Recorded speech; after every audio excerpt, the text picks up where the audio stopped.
송생과학입니다. 오늘은 암석이 풍화에 대해 배워보도록 하겠습니다. 두 지역의 모래색이 왜 다를까요? 여기 전남 해남군에 모래가 있다는 것을 확인할 수가 있고, 제주도 제주시에도 이런 모래가 있다는 것을 확인할 수 있습니다. 색깔이 확연히 다른 것을 확인할 수 있을 텐데요. 그러한 이유는 이 근처의 암석이 다르기 때문입니다. 암석은요, 결국엔 부셔지면 자갈이 되고요, 자갈은 부셔지면 모래가 됩니다. 이렇게 모래가 쌓여서 해변이 형성된다는 것을 알 수가 있는데, 모래는 암석이 부셔져서 만들어진 것이라는 것을 확인할 수가 있습니다. 그렇다면 밝은색 암석이 부셔지면은 밝은색 모래가 나오게 되는 것이겠죠. 밝은색 모래에는 석영이나 장석 같은 게 많이 있고, 이 근처에 또 조개 껍데기 같은 것도 많을 거다라는 겁니다. 결국 이렇게 밝은색 광물이 많이 포함된 암석이 부셔지게 되면서 이런 밝은색 모래의 해변이 완성이 된 것이고요. 제주도 제주시에는 현무암이 많이 있다는 것을 확인할 수가 있죠. 이러한 곳에서는 어두운색 광물이 많다라는 거고, 특히 철분 광물 같은 게 많이 포함이 되어 있다는 것을 확인할 수가 있습니다. 결국에는 어두운 색의 모래가 형성될 수가 있는 것이죠.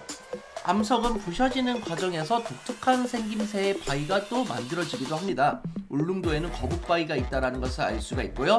용머리를 닮은 제주도에는 용두암이라는 것이 있다는 걸 알 수 있습니다. 그런데 이렇게 특이하게 생긴 바위들도 결국에는 부셔질 수가 있다는 겁니다. 최근에는 울릉도에 거북바위가 이렇게 머리가 이제 부셔지게 되는 사건도 일어나게 됐습니다. 결국에는 이러한 과정을 우리는 풍화라고 하는 것이고요. 오늘은 풍화 과정에 대해 살펴보도록 하겠습니다. 풍화는 암석이 오랫동안 물이나 공기, 생물 등의 작용으로 부셔지거나 성분이 변하여 분해되는 현상을 말합니다. 풍화는 지표의 암석이 오랫동안 물이나 공기, 생물 등의 작용으로 부셔지거나 분해되어 작은 돌이나 흙으로 변하는 현상입니다. 그래서 여기 옆에 이렇게 아름다운 손잡이가 만들어진 것도 이러한 풍화 작용에 의한 것이죠. 풍화를 일으키는 주된 원인은 주로 물이나 공기, 생물 등이 있다는 것을 확인할 수가 있겠습니다. 풍화는 크게 잘게 부수는 작용과 성분을 변화시키는 작용으로 나뉘어집니다. 잘게 부수는 작용으로 이렇게 암석이 다양한 방법으로 부셔지는 걸 확인할 수 있고, 성분을 변화시키는 작용으로 이렇게 암석이 녹아내리는 것을 확인할 수가 있습니다. 이렇게 잘게 부수는 작용을 보고 우리는 앞으로 기계적 풍화라고 할 것이고요, 성분을 변화시키는 작용을 보고 우리는 화학적 풍화라고 할 것입니다. 그래서 풍화작용은요, 풍화를 일으키는 모든 작용을 말하고 있습니다. 그래서 이렇게 아름다운 지형이 만들어질 수 있는 것도 결국에는 풍화작용이 일어났기 때문입니다.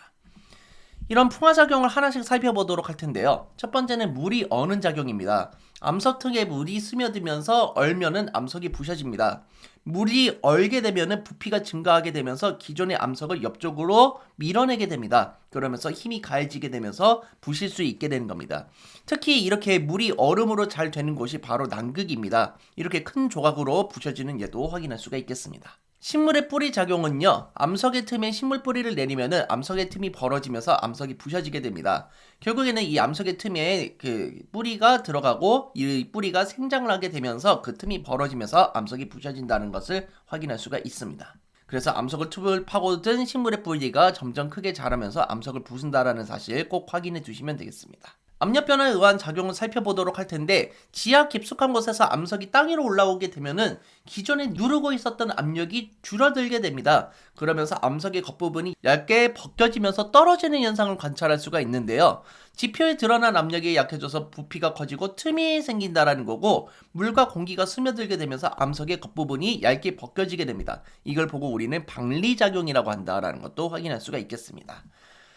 지하수의 용해작용도 살펴보도록 할 텐데요. 이산화탄소가 녹아있던 물이 석회암을 녹이게 됩니다. 그러면서 이렇게 석회동굴을 만들 수 있게 되는 건데요. 석회암 지대에는 이산화탄소가 녹아있는 지하수에 의해서 석회암이 녹는 거고, 이 과정이 반복되다가 보면은 석회동굴과 같은 지형이 만들어진다는 것입니다. 공기에 의한 화학작용을 또 살펴보도록 하겠습니다. 암석의 일부 성분이 공기 중의 산소와 반응하여 붉게 변하면서 암석의 성질이 달라지게 됩니다. 특히 철과 같은 성분이 닿으면서 이렇게 산화 처리되면서 이렇게 붉게 변하는 것을 확인할 수가 있습니다. 이끼의 작용도 살펴볼 텐데요. 암석의 표면에 자라는 이끼가 배출하는 물질이요, 암석의 성분을 변화시키고 심지어 녹이기도 합니다. 그래서 이끼에는요, 유기산이라는 게 있습니다. 이 유기산이 암석을 녹일 수도 있는 건데, 이렇게 암석을 조금씩 녹이면서 암석을 부수는 작용을 하게 된다는 것입니다. 다시 한번 정리해보면은, 물이 여는 작용, 압력의 변화, 식물의 뿌리 작용 같은 경우는 기계적 풍화입니다. 암석의 성분은 그대로이고 암석이 잘게 부서지는 풍화작용이라고 볼 수가 있죠. 지하수의 용해 작용, 산소의 작용, 이끼의 작용 같은 경우는 화학적 풍화입니다. 암석의 성분이 변하면서 녹거나 약해지는 풍화라는 점 다시 한번 기억해 두시기 바랍니다. 자, 그럼 지금까지 배운 내용을 가지고 문제를 풀어보도록 하겠습니다. 암석의 풍화작용을 3가지 이상 제시해보세요 라고 되어 있습니다. 기계적 풍화에는 뭐가 있었죠? 그렇죠. 물이 여는 작용, 압력의 변화, 식물의 뿌리 작용이 있다는 것을 확인할 수가 있었습니다. 그럼 화학적 풍화에는 어떤 것이 있었을까요? 그렇죠. 지하수의 용해 작용, 산소의 작용, 그리고 이끼의 작용이 있다는 것을 확인할 수 있었습니다. 이것 중에서 3가지를 골라서 적으면 되겠습니다. 인간을 제외한 생물이 암석을 잘게 부술 수 있을까요? 생물이 암석을 잘게 부술 수가 있었죠. 식물의 뿌리가 암석의 틈을 파고 들어가서 부순다는 것을 확인할 수가 있었고, 암석의 표면에 낀 이끼가 암석의 성분을 변화시켜 분해한다는 사실을 확인할 수 있었습니다. 풍화에 관한 설명으로 옳지 않은 것은 답은 몇 번일까요? 식물의 뿌리 작용으로 풍화가 일어나지 않는다? 이미 답이 1번에서 나왔죠? 이거는 이미 기계적 풍화라고 제가 설명을 해드렸습니다. 빗물이나 지하수가 석회암을 녹여서 풍화가 일어난다. 이거는 화학적 풍화였고요. 이끼 등으로 인하여 암석의 성분이 변하는 것은 풍화작용이다. 특히 화학적 풍화작용이다 라고 했었습니다.